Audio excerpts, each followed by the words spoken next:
y'all. Hopefully, this can be really quick, but in principle, I was looking for a few steps when it came down to the global entry interview online and just couldn't find it.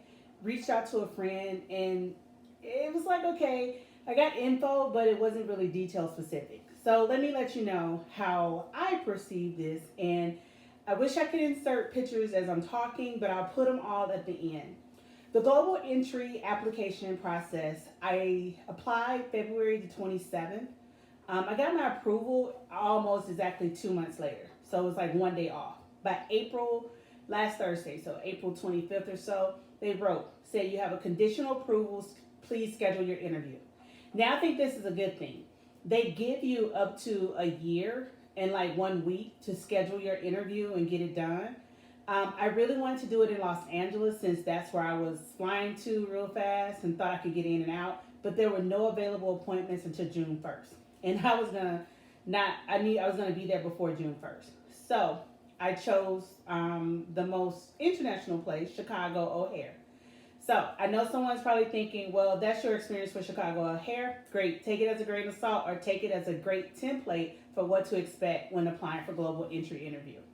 So you complete your application and everything online. I did it all from an iPad and did not PDF and saved it like I would if I was on my laptop. But I was able to screenshot and download the file with no issues. Number two, when the approval came in, I got to moving that morning, and I got the email alert about 10:30 a.m. Central Time. With that, I reached out to a friend to find out, hey, what should I bring? It didn't explain any of this at the interview appointment site. So they're no longer doing Zoom interviews. You do go in person.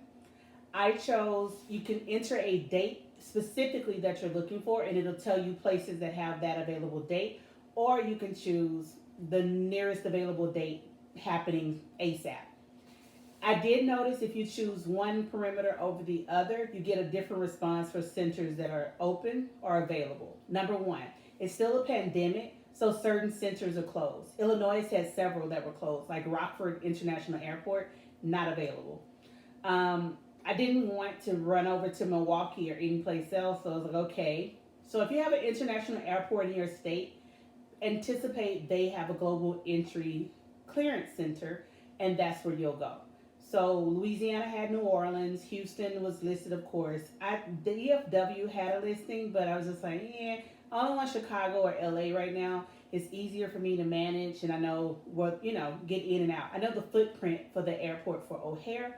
I'd have to figure it out once I got to LA. The good thing is, once you choose your date, you select your time. They start as early as 8:15 in the morning at O'Hare. They go as late as 3:15 in the afternoon. Now, that can be shortened because of different needs that they have in the office. I know this because I read the signage at the actual office. It didn't say it at the website. So I chose my date, anticipating to go on a Tuesday. Like, oh, they had availability the very next day and that later that afternoon. I was very impressed how much availability O'Hare had, especially once I saw Los Angeles had nothing before June 1st.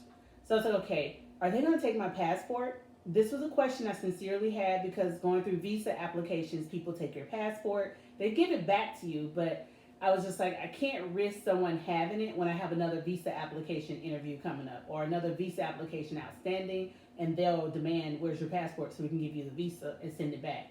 So that's why I called a friend. She didn't, I don't ever remember her saying, yes, they kept my passport or not. At any rate, they do not keep your passport. When you arrive, so I'm sorry, let me back up. Choose your date, please. Choose your time. There are sections. First thing in the morning, midday, and afternoon. There were no evening appointments. 3:15 was the latest. I can tell you for surety, my appointment lasted 12 minutes from the time that I pulled the ticket at the gate to the time that I paid for my parking and got out. The longest, I was like, what? I've never spent such little time in O'Hare. And that's what reminded me, oh yeah, O'Hare doesn't give you like the first 15 minutes for free. You're going to pay that full $3. Yeah, City of Chicago, I guess y'all need that tax revenue. At any rate, the instructions for how to get to the office are very explicit. Hang out to the end of this recording, you'll see it. I mean, taught me how to walk from what airport parking lot to take, where to walk. When I cross over, go down the stairs, take a left, look for landmarks. They gave me a McDonald's as a landmark. And I was actually more thrown off with people wearing masks that worked at the airport but didn't cover their nose. It was just like, we don't have a cure, y'all. Please cover your nose. At any rate, and the office was right there on my right. So that's the greatest thing. The international terminals where it's located, but they had a specific name for the global entry office that I had never heard before. So I was like, okay, I know Terminal 5 is international, so let's figure it out. Parking actually took me longer. It took me the longest to find parking at the terminal. My appointment was at 8:45 a.m. I arrived in the office and checked in at 8:38, and I didn't think I was early enough. I went to take a seat. Before I could sit down, I was being called back, like by my full name. So the gentleman who walked me back is actually a real officer. They carry weapons. It is a secure site. It was hot as sin because you're still in the Midwest, so the heat is on because it's expected, to be cold basically until Mother's Day. But honey, it was a warm day that morning. Woo. So going to his little cubicle, which is really divided like the office. They have no real doors, no space. You provide them with the information they ask. Although the online the online scheduling said you needed to print off your interview confirmation, he didn't want that.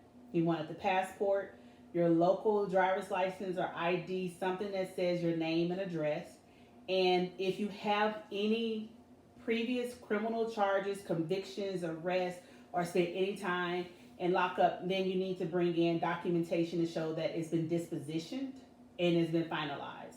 That will make your entire process that much smoother. You don't have to return for a second or third trip, and there's no additional conditionals. So, they took my fingerprints, thumbprint, both hands. They took a photo. I don't know how it looks. He didn't show it to me. He swears it looks great. You can smile in your picture.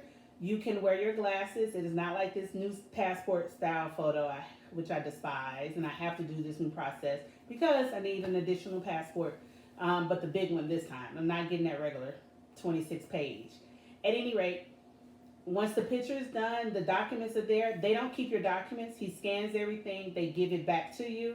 And believe it or not, that number that they'll point out to you is your TSA Precheck known flyer number that you can list at all the major airlines or anywhere else and not have to deal with regular TSA and go over to the Precheck. Which some airports, I've been in Precheck, and they were much longer than regular, and they were moving much slower, even though they didn't have to take off their shoes, nor empty, pull out their laptops and take off their jackets. Right now, I did not submit this for reimbursement through a credit card. I just felt like, whatever, I don't even care anymore. If I get around to it, yeah, maybe, but I don't expect it. And if nothing else, you can always use that. If that's an attribute on your card, you can have it provided to someone else, a companion. So for that, I didn't realize when he told me we were really done and expect my card in 5 to 7 business days that we were done. Before I got to the car, and I didn't look because I was more worried about, putting it in the maps where I'm going next. But they had already emailed saying I was finalized and approved and out of conditional status and thank you for your time. So literally, y'all, 12 minutes from the gate ticket pool to the exit to pay, and that's your process. Now, of course, it may take 2 months. It can take longer. It can go much shorter for your application to be processed and shown as a conditional, and you receive your interview email where you can get it scheduled. But I guess it depends on what the demand is. Again, I applied February 2021, and I thought demand would be pretty low. But based on that parking lot, when I pulled in, I will tell you, clearly my friends and I are in the minority in not traveling during COVID, or at least airport travel. I will drive a few places. But it was super packed. It really was. The office is a generic government office. There's a plexiglass. There's something to protect the workers. Every door is locked. The seating is plastic and hard, or fake leather, pleather. I think they had airport seating, so it was pleather, because I remember outlets nearby. I don't know if it worked or not, or if the chairs were even plugged in. But it's basic, in and out. So I think, and as he took pride in, they're the most efficient. level of government agencies that's out there. Beats the elections were his direct words. He was friendly, trying to be conversational. I wasn't nervous or anything. I just didn't want to chit chat. I just wanted to know what the process was. And not knowing the process, I guess, made me more stoic or standoffish, but that wasn't the goal at all.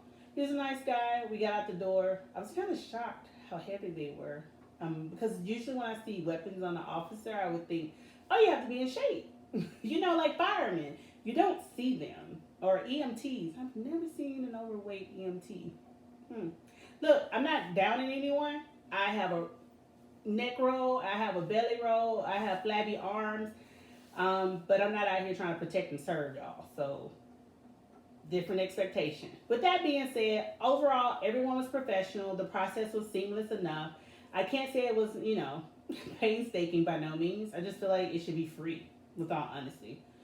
You don't need the card to fly with TSA Precheck. You just need to know your number. That card would help you when you travel over the borders between Canada and Mexico and not have to deal with certain things. So again, for car transit, for global entry, and also when you return to the States, so you can be able to scan and not have to wait for customs and everybody else. And oh my word, more than one time, like we flew back in through FLL, Fort Lauderdale, from out of the country, through Europe and through South America. And they had like 3 or 4 jumbo jets all coming in at the same time, and we stood in line so long. My best friend almost missed his flight to get to Atlanta from Fort Lauderdale. We spent the night in the airport, so we were going to be straight. But it was still every bit of an hour and a half to 3 hours of standing. Yeah, the first time we came through from Europe, it was at least 90 minutes. The second time we came back through, it was almost 3 hours. When you have a jumbo jet and every seat is full, customs is not... and claiming and returning to America, it's like, Lord, I promise, just let me in. It's not this serious. I don't know who these other people are, but I am your brethren. I am the land. I don't want to say the motherland, but it was just like, it's beyond infuriating because someone can process and think this through, or at least let the jet circle a few more times. It's a 747, 787. Circle a few times before you let these people off. Like in the walkway, we took an hour. You couldn't sit either because there was a whole nother set of rules about that. But long and short, I hope this helps somebody get your global entry TSA Precheck scheduled, get it done, get your application, understand the documents you need to bring so you don't have to make multiple trips. Again, maybe if I lived in the same city, it wouldn't be that big of a deal. But when you're driving in, there is no let's turn around and go back. So don't forget, you'll need your passport. You may want to print out the instructions and the interview scheduled date because the instructions are really detailed and very explicit and very helpful. You'll also need some form of identification with your address where that card has to be mailed. Yes, they have to verify it matches your application or it matches where you say it should go mailed to. And you do have the choice where it can be mailed. And any disposition work paperwork or orders from the court that shows your cases, criminal arrest, convict, traffic arrest. Some people think traffic court is just traffic court, but if you got arrested or did a little time behind traffic, you need to bring in your disposition paperwork. If you don't have it, go down to the courthouse, have them pull your records and pay for a copy of it, or take a picture of it on your phone, or bring a personal handheld scanner, print it off so you have the copy available, hard copy, for the individuals. They do not accept emails, even when you're sitting there. Because I was like, look, if this copy is not a good, image or resolution, I can email it to you and it's crystal clear. That's it. So y'all have a great weekend.